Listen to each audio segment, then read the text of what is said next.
In the thin air of eastern Tibet, where three of Asia's great rivers run side by side through sacred mountains, there exists a world so isolated that marriage customs involve intimate relationships with 20 different partners. Houses are built from cow dung as symbols of wealth, and greeting someone means sticking out your tongue to prove you're not an evil reincarnated king.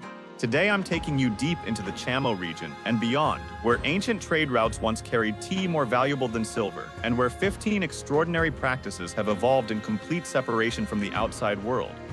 I'll guide you through 15 practices that reveal the incredible ingenuity of Tibetan culture. 1. The most shocking marriage custom you've never heard of. Let's start with something that will absolutely blow your mind, because this first practice challenges everything most cultures believe about relationships and marriage. In traditional Tibetan culture, young women are encouraged to have intimate relationships with at least 20 different men before they're considered eligible for marriage. Now you are thinking, is this true? Comment number 4 below if you know it. But this tradition exists because Tibetans believe that marrying an inexperienced woman brings terrible luck and disaster to the husband's family. Even more uniquely, some families practice polyandry, where one woman marries multiple brothers. Oldest often acts as the primary husband, while younger siblings share the same marital responsibilities. This isn't about personal preference, it's about survival. This custom helped preserve family land and minimize conflict in Tibet's demanding environment, where resources are scarce and every decision impacts the entire community's ability to survive the harsh winters. 2. Houses that prove wealth through cow dung.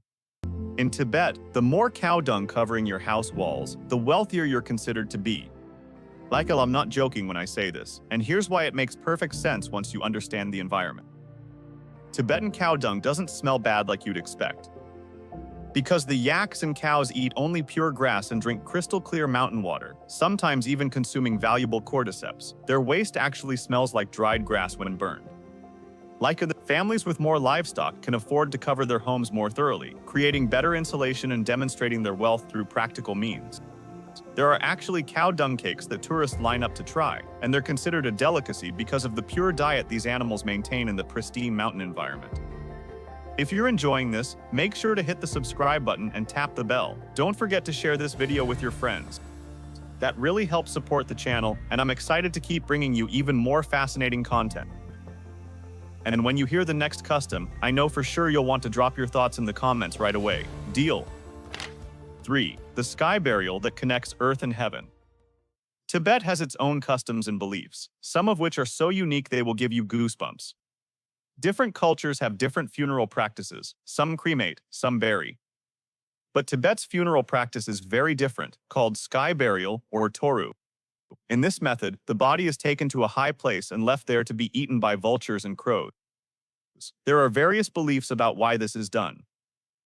Some say wood is scarce at high altitudes, so cremation isn't practical, and vultures are fed this way as an act of final generosity.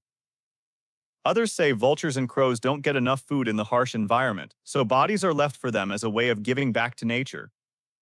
The spiritual belief is that the soul has already departed, so the body becomes a final offering to sustain other life. Whatever the real reason, many countries do not accept this practice.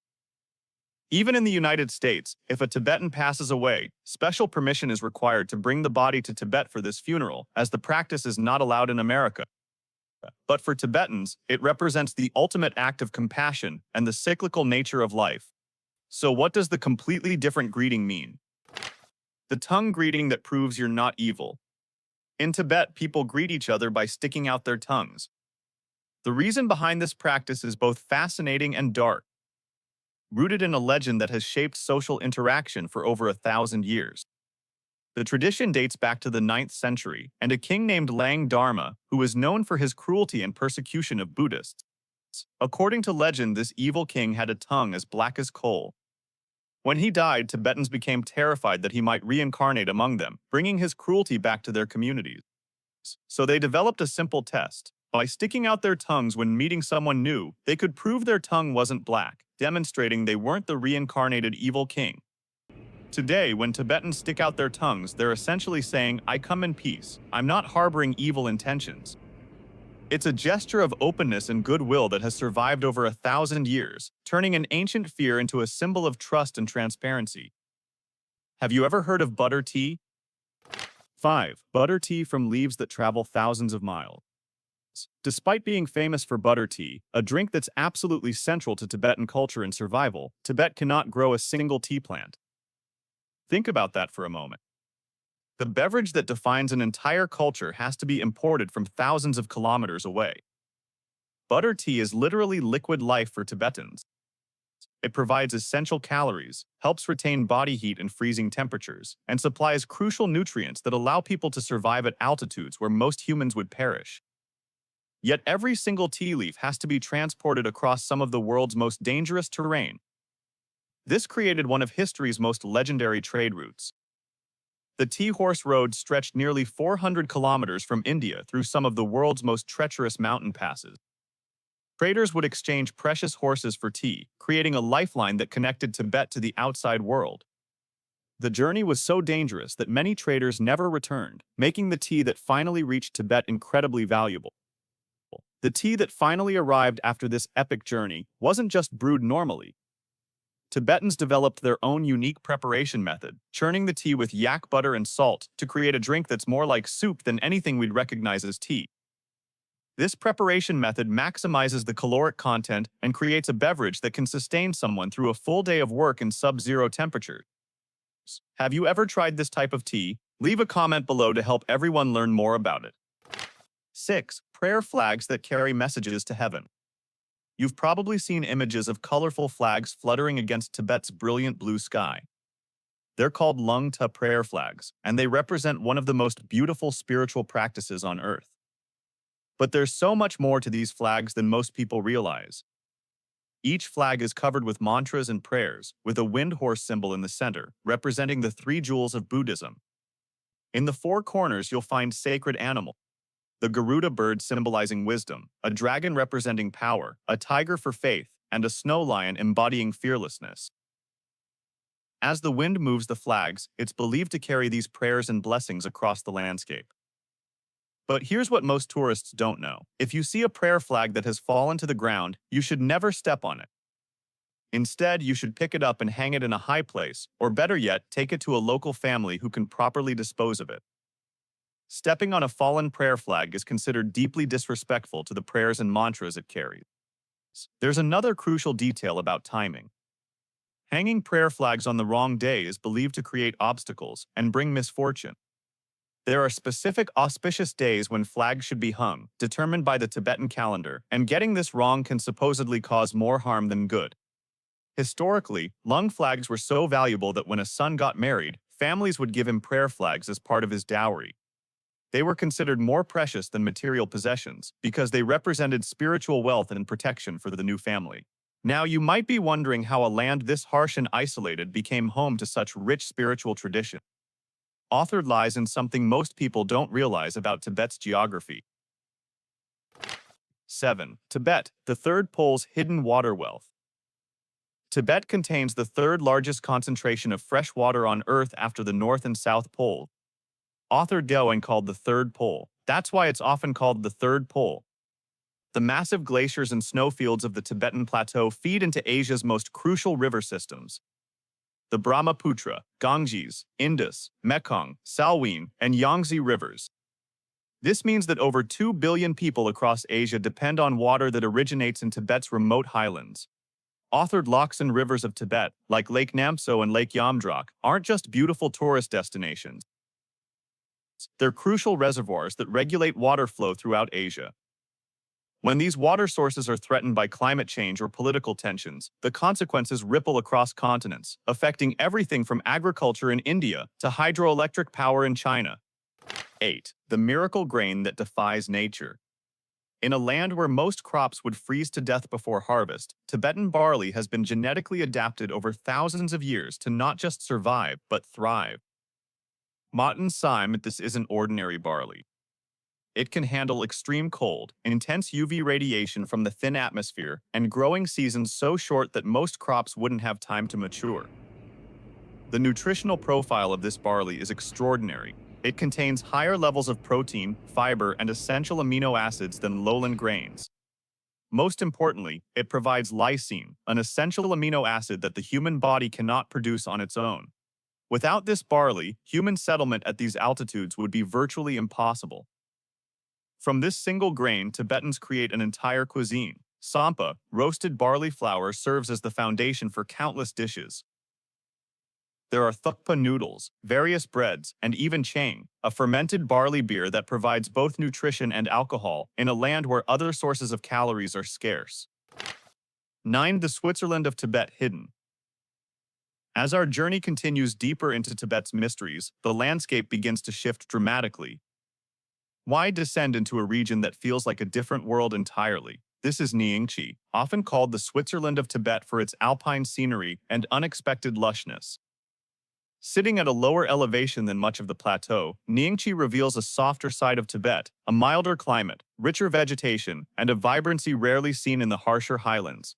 Snow-capped peaks still tower above, but beneath them lie dense forests, river canyons, and valleys alive with moisture and color. It's the only part of Tibet where subtropical forests grow beneath alpine ridges, a rare ecological fusion found nowhere else on the plateau.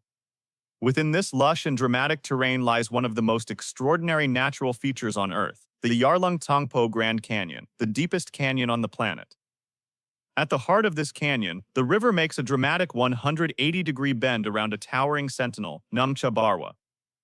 Rising to 7,782 meters, it's the easternmost Himalayan peak over 7,000 meters and one of the least climbed mountains in the world.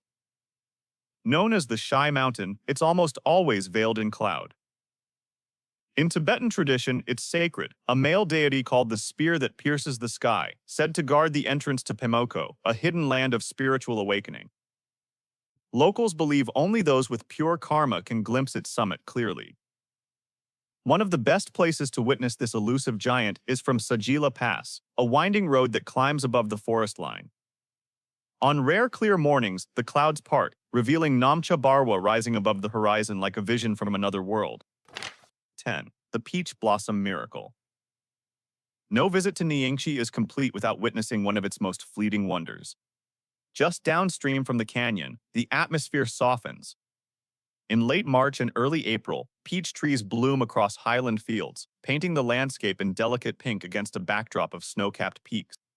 It's surprising to see delicate flowers growing right next to a harsh, rugged mountain range, and that makes the scene feel even more magical. Locals call this the Peach Blossom Valley. And while the season is short, lasting only about 2 weeks, it's a time of quiet reverence. Families, pilgrims, and travelers come not only for the spectacle, but for the quiet beauty of renewal, in a land where winter dominates most of the year. 11. The Lost Kingdom that vanished into mystery. Leaving behind the forested valleys of Nyingchi, the journey pushes west across high passes, vast plateaus, and shifting skies until we reach the Ali region, one of the most remote and awe-inspiring corners of the Tibetan plateau. Often called the roof of the world, Ali sits over 4,500 meters above sea level. Here, one of Tibet's greatest mysteries lingers, the ruins of the Guj Kingdom. The setting is cinematic, red rock walls, staircases carved into the mountainside, and cave temples that open to murals still vivid after 1,000 years. Faint outlines of Buddhas and mandalas remain beside broken statues and prayer niches, telling quiet stories of devotion, strength, and sudden collapse. This was once a thriving civilization that controlled trade routes and built magnificent temples. Then, seemingly overnight, it vanished. Some theories suggest invasion, others point to climate change or internal conflict. 12. Mount Kailash, the sacred mountain no one climbs. The journey continues across open plains and rising wind until something begins to take shape on the horizon. Mount Kailash, at 6,638 meters, it's not the tallest in the Himalayas, but for many, it's the most sacred. Its 4 faces align with the cardinal directions, and from its slopes flow 4 great rivers, the Indus, Sutlej, Brahmaputra, and Karnali, as if the mountain breathes life into half of Asia. No one climbs Kailash, not because it's impossible, but because it isn't meant to be climbed. Setting foot on its slopes is seen as a violation of the sacred. Instead, pilgrims walk around it, a tradition that has continued for centuries. This ritual Kora, or parikrama, lies at the heart of devotion. A 52-kilometer walk around the base is believed to cleanse the sins of a lifetime. To complete it 108 times is to move closer to enlightenment. The path crosses high passes, glacier-fed streams and windswept rock, always beneath the still gaze of the mountain. Along the way, prayer flags whip in the wind. Pilgrims pass with prayer wheels, chanting softly. Lake Manasarovar, where gods come to bathe. Just south of Mount Kailash lies Lake Manasarovar, the most sacred lake in Asia and a mirror to the divine. Off alert. According to Hindu belief, the god Brahma first imagined this lake in his mind before it existed. To touch its waters is said to wash away the karma of countless lifetimes. For many pilgrims, the journey doesn't end at Kailash. After completing the mountain Kora, they begin a second circling of Manasarovar's vast shoreline, seeking not physical endurance but inner stillness. Lukbat Ator, Udis Moro, they deities descend to bathe in the lake, blessing the water and all who come near. 14. The heavenly lake at the edge of the sky. At 4,718 meters above sea level, Nempso shimmers like a mirror laid flat against the sky. One of the world's highest saltwater lakes, it's known in Tibetan belief as the Heavenly Lake, sacred and deeply connected to the nearby Mount Yenchen Tongla. During the full moon of Sagadawa, pilgrims circle its shores seeking karmic cleansing. But it's said the lake embodies the feminine element of water, balanced by the masculine presence of the mountains, a reflection of harmony between earth and spirit. The lake's intense blue color comes from its depth and the way light behaves at this extreme altitude, creating a shade of blue that seems almost supernatural. The Sacred Elephant Gate Portal. On the lake's remote northwestern edge stands the Sacred Elephant Gate, a natural stone arch that reaches into the water like the trunk of a giant. Carved by time and wind, it's believed to be a portal between worlds. Hermits once meditated here in solitude, and even now the stillness lingers. From beneath the arch, one of Tibet's most revered views unfolds: holy peaks, wide sky, and the endless blue of Namso. Standing here, you understand why Tibetans see the landscape itself as sacred. It's not just beautiful, it's transformative in a way that touches something deeper than aesthetic appreciation. The tree of earth that grows from stone. Deep in the remote reaches of Bangoing County stands what locals call the Tree of Earth, a solitary rock formation shaped like a tree emerging from barren ground. Some believe it's the spiritual navel of the plateau, a place where earth and sky quietly meet. Formed entirely by natural forces, its lifelike silhouette suggests something more, a symbol of balance and resilience in a place where little survives. If you come this far, there are no shrines, no signs, only open sky and a wind-cut plain. And yet, standing before the Tree of Earth, it doesn't feel like a monument. It feels like a reminder that in Tibet, the sacred and the natural are inseparable. From marriage customs that challenge our assumptions about relationships to funeral practices that redefine our connection to nature, these 15 practices reveal something profound about human adaptability and spiritual connection to place. So for Rodemiko, Tibet's isolation didn't create limitations. It created innovations. Al-Mowers. Every tradition we've explored serves a purpose, whether for survival in extreme conditions, spiritual development, or maintaining social harmony in small communities. What strikes me most about these practices is how they demonstrate that there's no single way to be human. Al-Mowers. In the thin air of the Tibetan plateau, where survival itself is a daily challenge, people developed customs that seem impossible to outsiders, but make perfect sense within their environment and worldview. These aren't just cultural curiosities to marvel at from a distance. They're reminders that human creativity and spiritual insight can flourish anywhere, even in the most challenging conditions on Earth. Al-Mowers, the next time you face a difficult situation, remember the Tibetans who turned cow dung into symbols of wealth, created greeting rituals from ancient fears, and found ways to make tea central to their culture despite being unable to grow a single tea plant. If you found these practices as fascinating as I did, make sure you're subscribed, and I'm curious, which of these 15 practices surprised you the most? Share in the comments below. I read every single one and love hearing your perspectives on these incredible human adaptations. Thanks for joining me on this journey to one of Earth's most remote and fascinating regions. We're so glad you were here with us today. Leave a comment, like the video to support us, and hit subscribe for more. Catch you soon.